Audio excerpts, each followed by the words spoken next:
Bismillahirrahmanirrahim. Assalamualaikum warahmatullahi ta'ala wabarakatuh. Alhamdulillahi rabbil alamin. Wa sallallahu ala sayyidina Muhammadin wa ala alihi wa sahbihi wasallam, amma ba'du. Masih banyak cerita tersisa dari podcastnya Mang Juki dengan Rhoma Irama. Akan banyak sekali terjadi kontradiksi di dalam berpikir, tidak ada dalil terhadap madlul dan lain sebagainya. Yang mana memang ini repetitif ya. Saya juga tidak tahu kenapa orang itu masih suka mendengarkan pemaparan dari Mang Juki seperti ini, tapi ya kenyataan memang masih banyak orang yang memperhatikan isu nasab ini, dan banyak yang masih memperhatikan celaan-celaan, kalau saya katakan ya, bukan dalil, terhadap nasabnya Bani Ba'alwi. Kita akan teruskan saja dulu ya apa yang dibicarakan oleh Mang Juki di sini. Jadi pemirsa, para Ba'alawi ini sebetulnya Kiai Imaduddin, Kiai Marzuki, kemudian saya juga termasuk loh. Aduh. Maksudnya termasuk apa? Mau disebut kiai juga begitu? Ya bagus lah kalau disebut kiai, berarti ya levelnya Juki, Imad cuman Rhoma Irama. Bagus. Itu adalah pengakuan yang sangat hebat. Muktarof lah sama saya diakui ya. Memang Juki sama Imad cuman selva Rhoma saja. Untuk menyelamatkan teman-teman kita saudara kita di Ba'alawi agar tidak tersesat begitu kan. Ya, tidak terus. Mengenai DNA tadi kan. Oke, sebentar sebelum ke DNA ya. Jadi perkara itu dia baru bisa dikatakan apa ya, amar ma'ruf nahi mungkar apabila kemungkarannya itu dia muttafaqun alaih. Kemungkarannya itu, apabila kemungkarannya itu tidak muttafaqun alaih, nggak boleh itu ya kita apa ya, katakanlah menggunakan paksaan untuk menghentikan orang tersebut dari perbuatan yang kita anggap kemungkaran begitu. Nah, dalam hal Ba'alwi jelas lah ya, tidak usah saya perlebar lagi, tidak usah saya elaborasi lagi, karena selain dalil dari Imad itu sangat lemah sekali, malahan bukan dalil ya, karena tidak adanya dalil tidak menunjukkan kepada tidak adanya madlul. Tetapi juga banyak orang-orang yang termasuk para ulama, termasuk juga para ahli nasab yang mengakui Bani Ba'alwi. Kemudian mereka memiliki pemikiran yang mesong, pemikiran yang berbelok, kemudian mengklaim diri sebagai penyelamat Ba'alwi begitu. Ini mah kebodohan ya. Bapak DNA ini, Ustadz Rizik Syihab sudah memerintahkan tes DNA. Tapi dicabut oleh menantunya.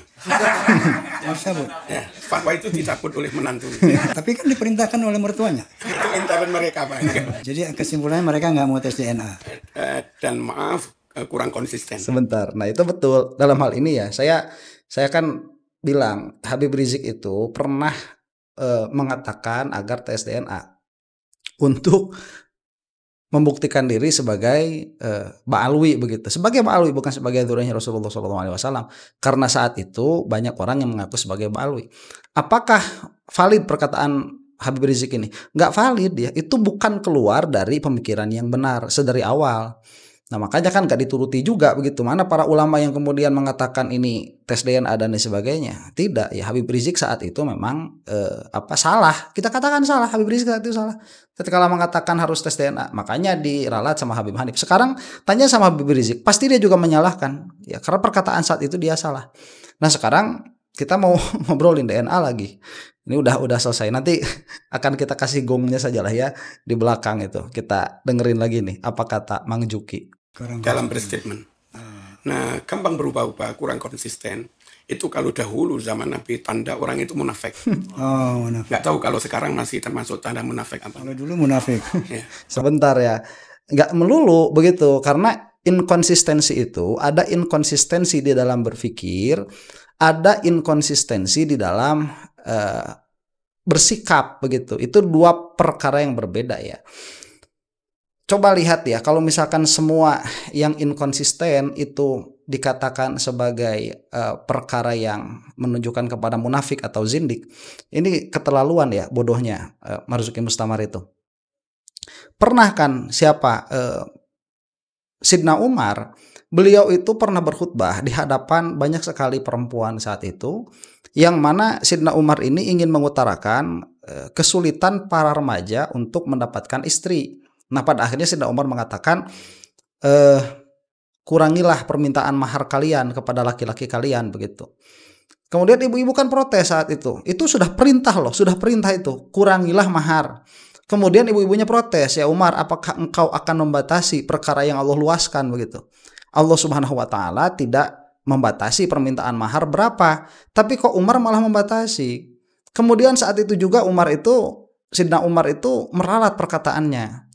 Nah, itu biasa, justru orang yang berani meralat perkataannya itu adalah orang yang konsisten di dalam berpikir, asal bisa dibuktikan bahwa dia itu salah.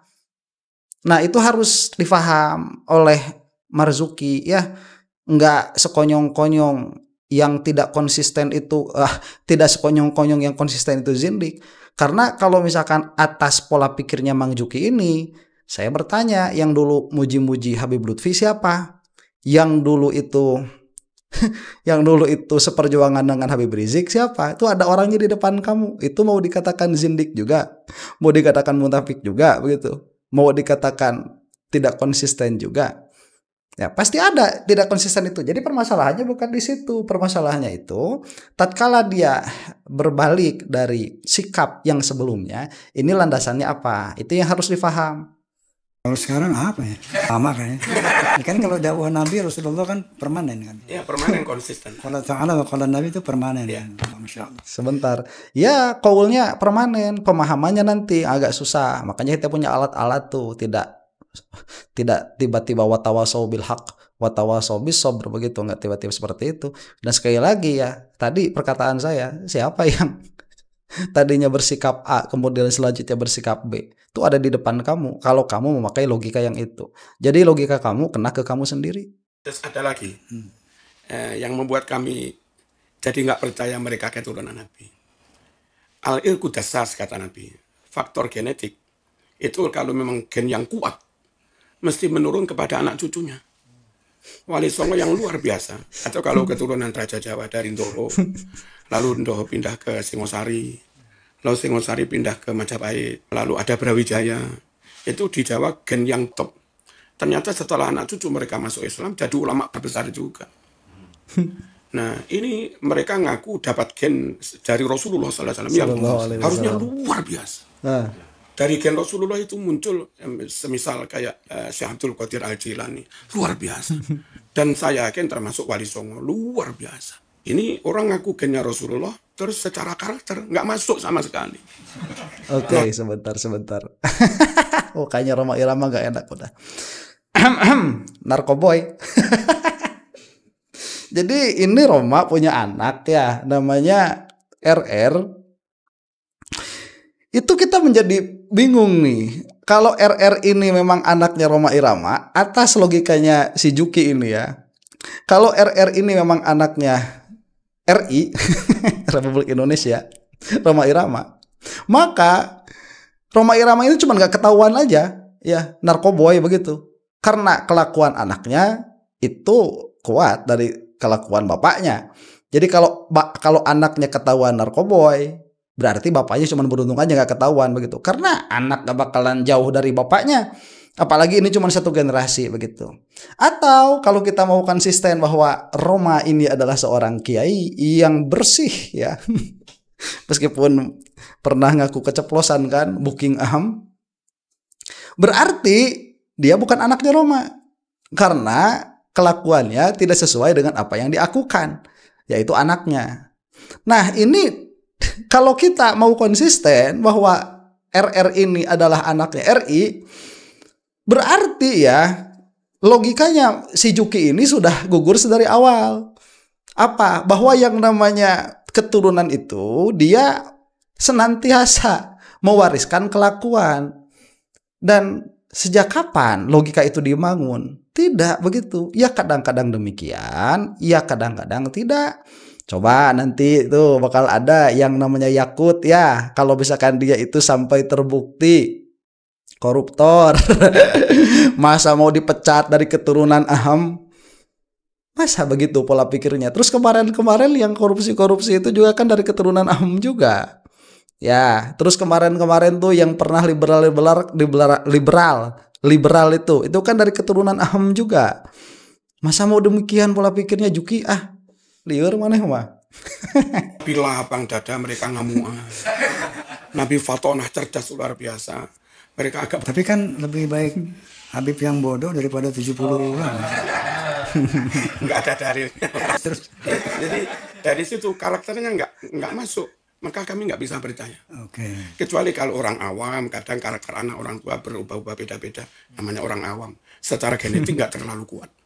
Tapi kalau orang secara genetik terlalu kuat. Itu dari mana? Coba keluarkan. Mana dalilnya? Oh, tadi yang kata Rasulullah. Apa Rasulullah itu yang bermaksud itu DNA? Ya. Kurang kuat apa? Nabi Adam kepada Qabil itu kurang kuat apa? Ya, itu apa juga dari apa pemahamannya demikian? Saya juga nggak jelas apa tadi ngomongin apa sih Juki ini. Ya, nggak jelas. Di pendidikan, faktor hereditas itu pengaruhnya dalam membangun karakter anak didik 80% atau 75%. Baru selebihnya faktor ikhtiar, lingkungan, kurikulum, dan sebagainya. Ini mereka nggak masuk. Kemudian yang membuat kami sulit percaya juga kepada mereka, itu kitab nasab, catatan nasab itu harusnya bersambung. Misalnya kami ada kumpulan keluarga reuni dari Mbah Yud kami itu tercatat semua sekitar 300-an anak cucu ini. Nanti kan tahun depan ada yang lahir, 5 tahun lagi ada yang lahir, 10 tahun lagi ada yang lahir lagi. Sebentar, udah tes DNA belum? Jangan-jangan selimut tetangga tuh, ya awas tuh, harus tes DNA. Nanti kalau udah jadi menteri kayak Yakut. Hati-hati loh ya, tes DNA dulu. Karena kita nggak tahu, bisa jadi si ceweknya itu sama selimut tetangga kan. Kamu mau pola pikir kayak gitu, Juki? Maka dalam waktu kira-kira 25 tahun, 30 tahun, sudah harus diupdate lagi.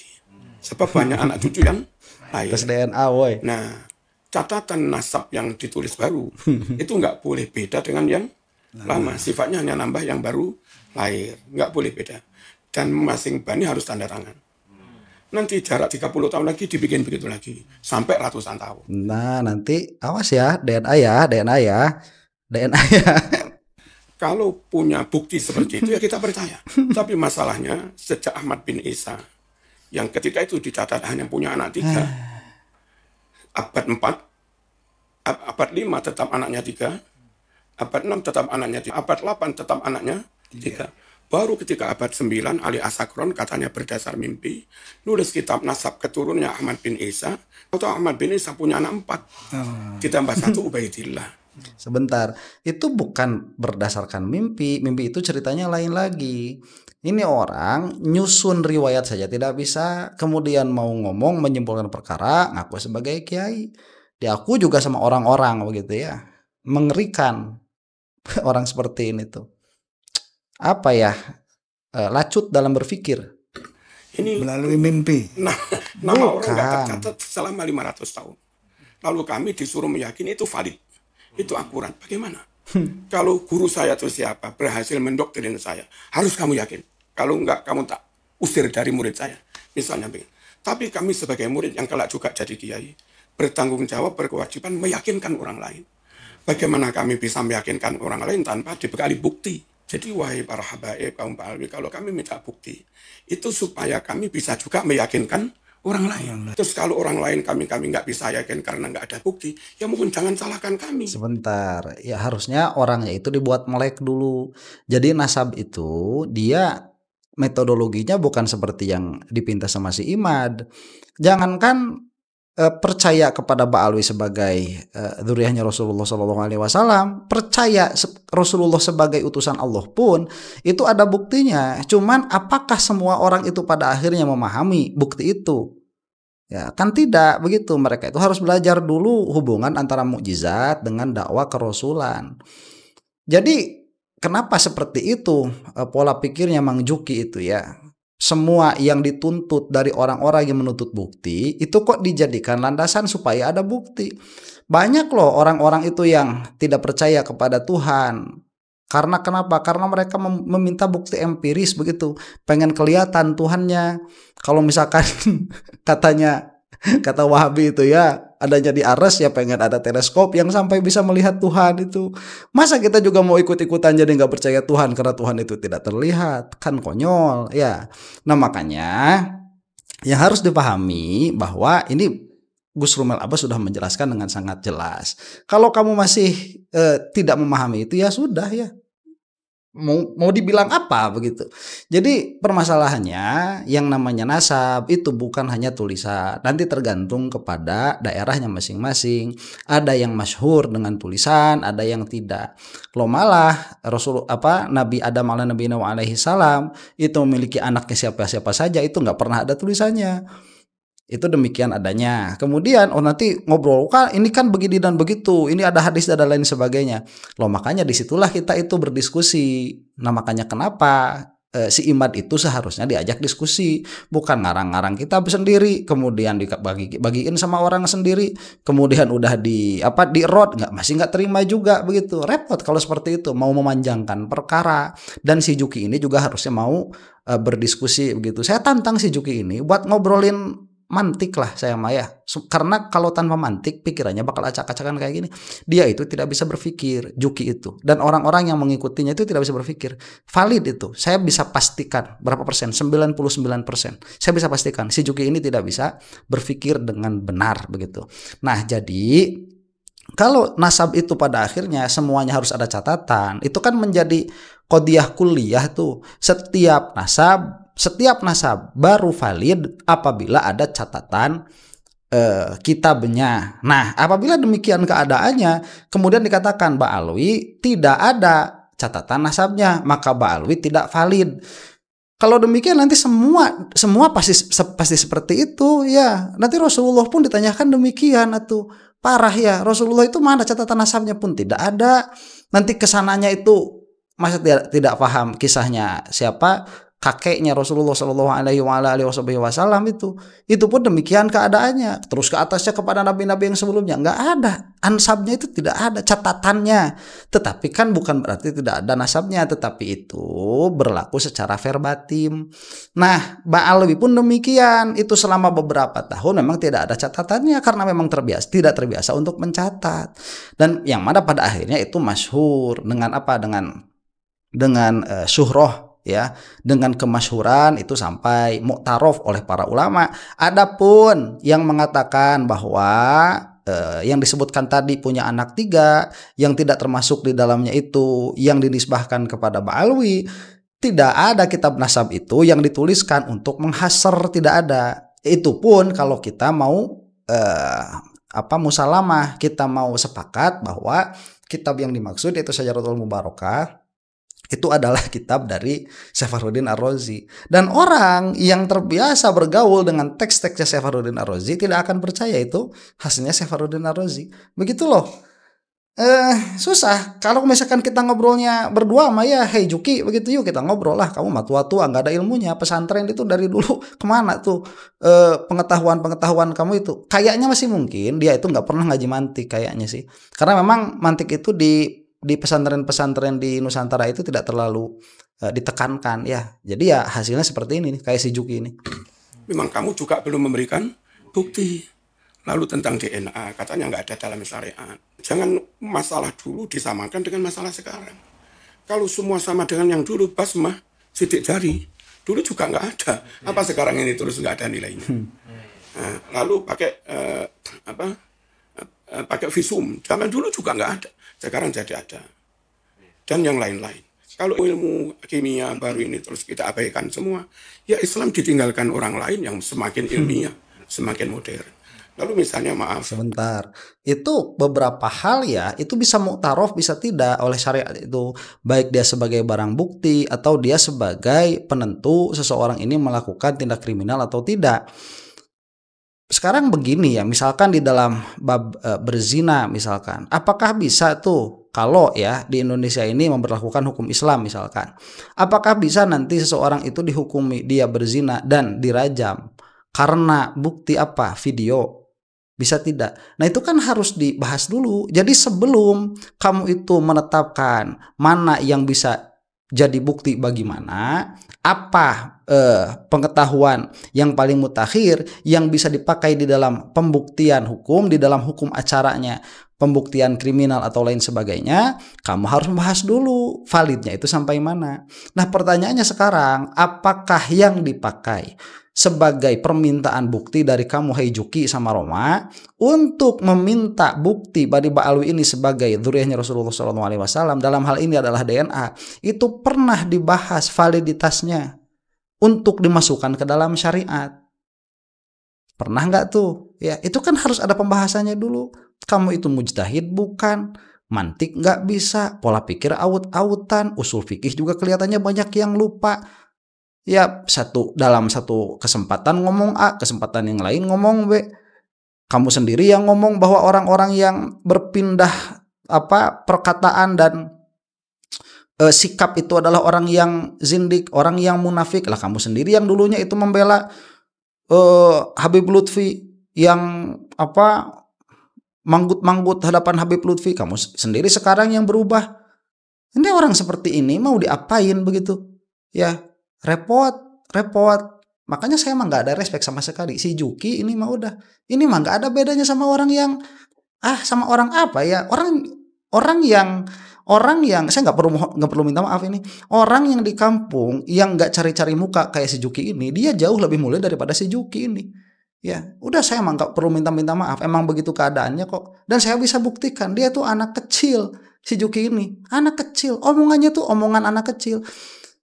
Dalam suatu hadis nih ya, dalam suatu hadis, salah satu ciri akhir zaman itu yaitu seseorang itu berkata dengan apa?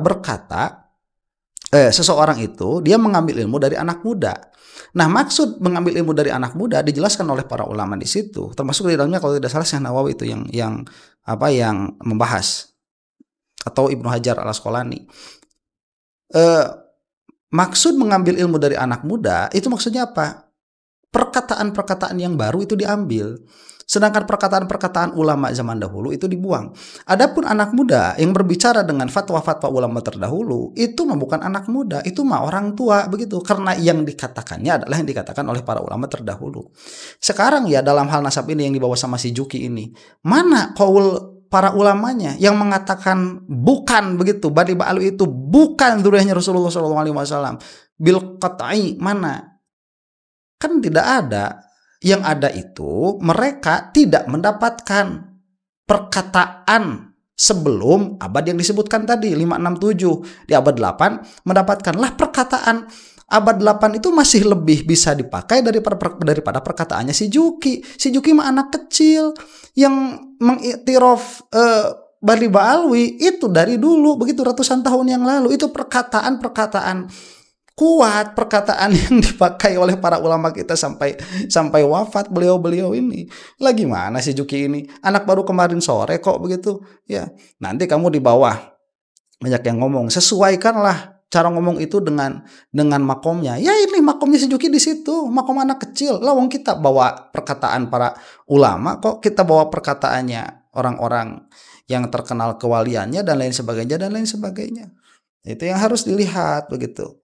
Bang Haji punya cucu, saya punya cucu, ini punya cucu, 5 orang itu punya cucu di rumah sakit yang sama, melahirkan di waktu yang hampir sama. Bayi ini ditaruh di pok-pok, kan diberi nama, Bang. Nah, belum sempat diberi nama, terjadi gempa. Nggak karu-karuan. Tentu yang dipilih orang nggak memasang nama dulu ya, ambilnya dia diselamatkan. Usai gempa, rame ini. Ini orang pintar, yang paling ganteng anak saya, kan kacau begitu.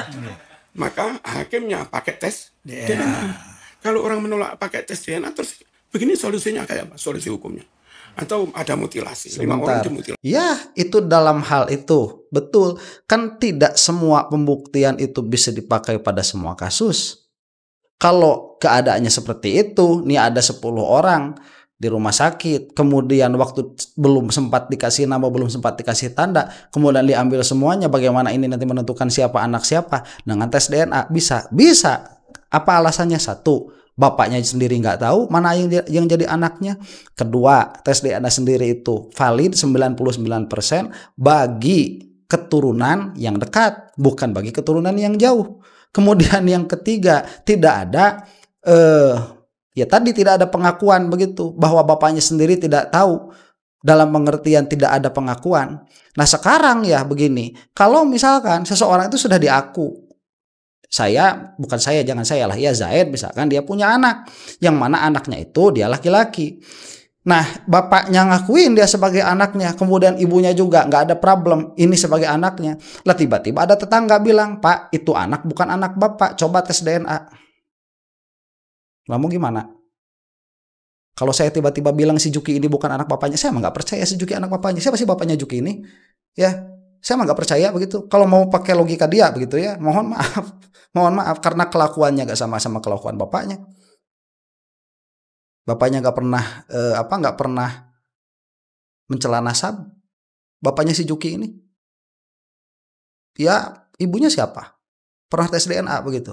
Nggak percaya saya mah. Buktikan dong, ya. Jangan-jangan anaknya juga bukan anaknya. Mau kayak gitu, itu sudah tok munasab namanya. Apakah yang seperti itu diperbolehkan oleh Islam? Yang jadi bukannya anaknya si Juki ini harus tes DNA, bukannya si Juki ini harus tes DNA untuk memastikan dia anak bapaknya lah. Bapaknya nggak ada problem, ibunya nggak ada problem. Yang ada saya yang dihukum. Itu yang terjadi. Ya, itu dekat loh, apalagi kalau jauh, gak ada yang protes dari dulu itu. Siapa yang protes? Gak ada. Ya, ini kok mau tiba-tiba terus ngobrolin di sini apa mutilation begitu ya. Liur orang mah mikiran anak itu. Jadi gimana ya? Ini saking tidak, saya katakan apa ya? Ini adalah anomali di dalam perkataannya para ustadz. Kita katakanlah Nahdlatul Ulama begitu ya. Ini adalah anomali yang mana memang sangat menyedihkan begitu. Ilmu yang dipelajari selama ini, keajegan berpikir ya, kita belajar nahwu supaya kita ajeg di dalam berpikir, tidak memakai hawa nafsu. Kita teliti dulu tarkib i'robnya, kemudian kita keluarkan kemungkinan-kemungkinannya. Setelah itu kita memakai data yang lain untuk mentarjih. Itu di dalam nahwunya, kemudian di dalam sorofnya supaya memahami makna mufradnya, supaya tasawur setiap maknanya itu jelas. Kemudian kita pelajari mantiknya supaya faham nanti mana apakah ini khos, apakah ini am, apakah ini dia bisa dijadikan muqaddimah sugro bagi muqaddimah kubro yang telah ada, atau jangan-jangan ini adalah muqaddimah kubro. Itu kan bisa dipakai seperti itu. Kita mencari ilat dan lain sebagainya. Hal-hal seperti inilah yang dipakai hasil dari ngaji di Nahdlatul Ulama, hasil dari ngaji Ahlus Sunnah wal Jamaah, bukan tiba-tiba keluar menjadi madhab empiris yang mana metode yang dipakai oleh madhab empirisnya sendiri tidak dipakai. Lah akhirnya disinilah kebodohan yang terjadi. Bukan ahli DNA sok-sokan ngerti DNA menuntut orang lain yang tidak memiliki hak untuk dituntut untuk tes DNA. Ya inilah si Juki dan si Roma. Ya, apa yang harus kita katakan untuk orang-orang tua seperti ini? Itu demikian dulu ya. Mudah-mudahan kita semua ada di dalam maghfirahnya Allah Subhanahu wa taala. Wallahu taala a'lam bissawab. Assalamualaikum warahmatullahi taala wabarakatuh.